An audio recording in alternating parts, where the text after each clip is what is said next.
we were interviewing people to do our behind the scenes featurette, and this one team came in and they were like, we thought we could do like a whole featurette on your research for this project, all your scientific research. And I was like, right. So it would be a 3-second behind the scenes featurette, because I did zero research. I knew that if I couldn't pretend to go into any sci-fi thing. It's something that the audience just has to swallow. Well, it's an element of magic. And I think it would have been to use the word incongruous with a romantic comedy. It would have gotten in the way of that. I mean, it's funny, the film that we've also covered on the show that's also indie, that deals with time, that rhymes with your film, Primer.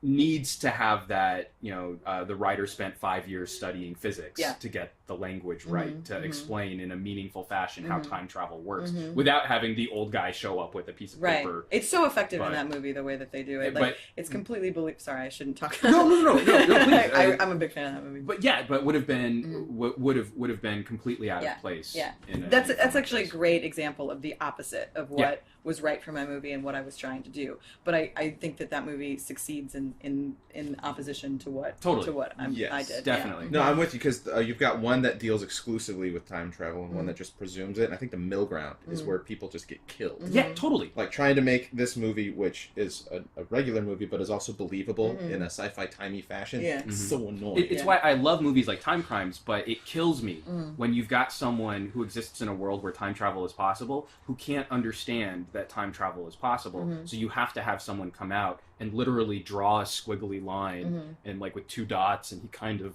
like Google Maps it for you. And we've already, as the audience, you're already 10 steps ahead, and it just I can't get over it. The movie's dead. The movie is dead in the water at that point. Well, what was the response like from like really sci-fi oriented people? Well, that's what's been really fantastic, and I feel incredibly grateful for. We started our festival run at Tribeca last year, and we did a domestic run. We're still actually in domestic festivals, but the first big festival that we did internationally was a festival in Sitges, Spain, and it's a fantastic fest.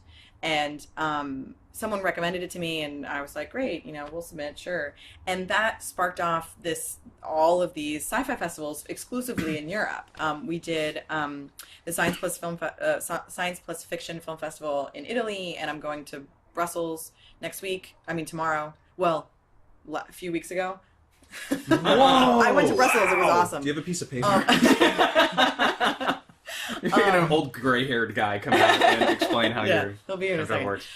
So Brussels and Amsterdam, which are both sci-fi festivals, and those communities have embraced the film in a way that has been really gratifying to me, because most people look at the film and they see a romantic comedy with like a little quirky, weird sci-fi twist. But for me, that it started in the sci-fi world, because that's my jam. That's what I'm into. And so my people see that. So we went to this festival called the Science Plus Fiction Festival in Italy that was so great, and it was all like zombie movies and apocalypse movies and all this awesome stuff, and I met all these great filmmakers, and then we won the audience award. Nice. Like, my little romantic comedy won the audience award. Excellent. And I was like, that's so great, because they don't exclude it because it's romantic comedy. They embrace the sci-fi nature of it. That's really kind of so exciting, great, because I think there's something really refreshing. For example, right now, I mean, I think we're seeing some of the best dystopian fiction I think that's ever been created, but it can wear you out a little bit. I mean, I understand why James Cameron made Avatar so bright. We get tired of everything being shades of grays and rusted brown and stuff like that. And so I mean, that actually is kind of refreshing to hear that it has been getting a positive response. From hardcore sci-fi people. I was happy that the timer just existed in the world. Whereas trying to tell that story in the advent of the timer would be extremely difficult and maybe even really frustrating. Whereas just assuming its presence. Well, and also, I mean, I really had to appreciate the opening title sequence with like sort of the news blips, and we got to see sort of a timeline of it without, again, having a salesperson explain everything about the time, because your movie's dead in the water at that point. And I that was actually inspired by Zack Snyder's Dawn of the Dead credit sequence. Which is so awesome and so concise. Awesome. And I was like, that's what I want to do. I know I need to answer some questions, but I don't want to stop and answer questions. I love that you took it to the Snyder remake too. That's legit. Nicely done. Because it was like it was a lot of stock footage, and it was done in such an artful way, and I loved it. It cuts to black for the actual credits. credits, and he does the credits are like they're red and they kind of go to blood, and so I was like, what is the TiMER version of that? So then we came up with a thing of like the numbers the letters turn into numbers, and and that all the names have timers, you know. So, but also yeah, a slightly scathing, like Down with eHarmony vibe. yeah. I mean, the idea is that it's like the next evolution of computer matchmaking, or like computer matchmaking, like internet dating. So we looked at all those sites and used that for like production design influences. But yeah, Dawn of the Dead. I mean, I just was like, obviously it's not zombies, but I wanted to do use the same device. So yeah. Mm-hmm. Well, it's because we had that conversation about vampires. You know, it gets really hard to sell a movie where you exist in a world that has vampires. So why do you need to have a character that is explained what vampires are? Right. You know, and it's always that sort of fear as a filmmaker, in my opinion, that one person out in the cheap seats in your theater isn't going to get it, and they're going to write a bad review on a blog or something like that. So you have to put in the and this is how vampires work. Right. Really? Yeah. No, we know how vampires work. Yeah. And I think when you give the audience the benefit of the doubt, I think it's a much stronger story for what's going on. It's hard to do. That's really interesting that you say that. It's very hard to just have faith that people are going to get it, because you don't want to leave anybody hanging, but you don't want to make anyone feel stupid. Yeah. So it's a very fine line, and it's often something that you discover in post. It's when you're cutting that you're like. And that's why screenings are so important, is because, you know, on our little cards, we're like, did you get this? Did this make sense? Are you unclear? Gotcha. But yeah. It's really hard. Were you finding during the screening process, like, did you get to a point where you thought, like, hey, we really gotta build in more? No, it was always less. You know, the opening scene where Una takes her current boyfriend to get his timer, that scene was much longer. There were a lot of sort of excess details, because I didn't go into the science of the timer, but I went into the practicality of the timer. I if you have any questions about how the timer works, I can answer it, because I need it to. You know, like, what happens if you've already met your soulmate and you get your timer? Like, I have that one. Yeah, the next time you see them, it goes off. Oh.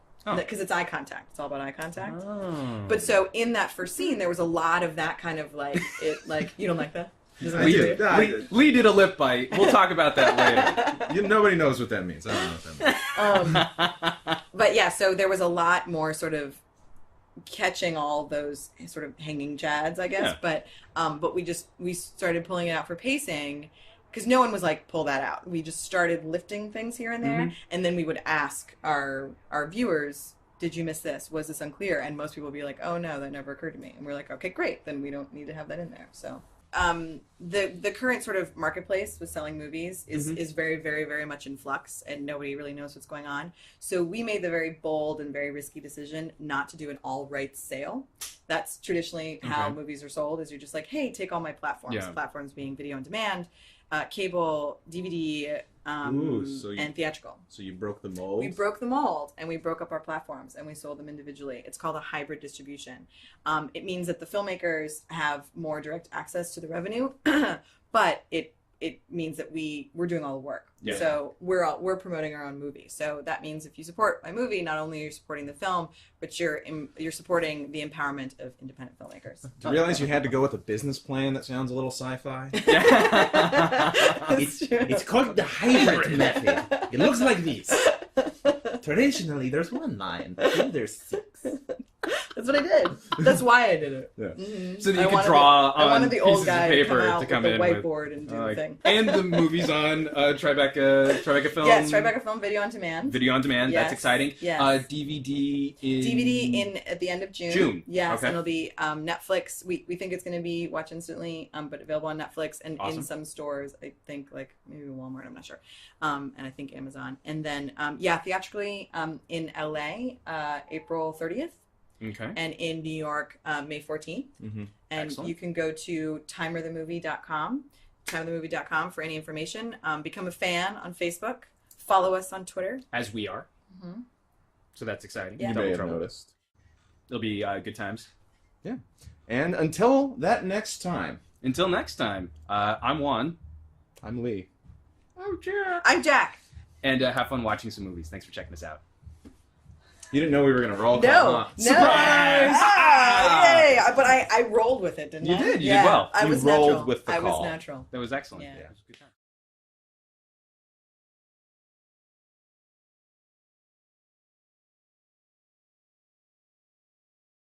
We were interviewing people to do our behind the scenes featurette, and this one team came in and they were like, we thought we could do like a whole featurette on your research for this project, all your scientific research. And I was like, right. So it would have been, and I think it would have been, you know, to use the word, incongruous with a romantic comedy. It would have gotten in the way of that. I mean, it's funny, the film that we've also covered on the show that's also indie, that deals with time, that rhymes with your film, Primer.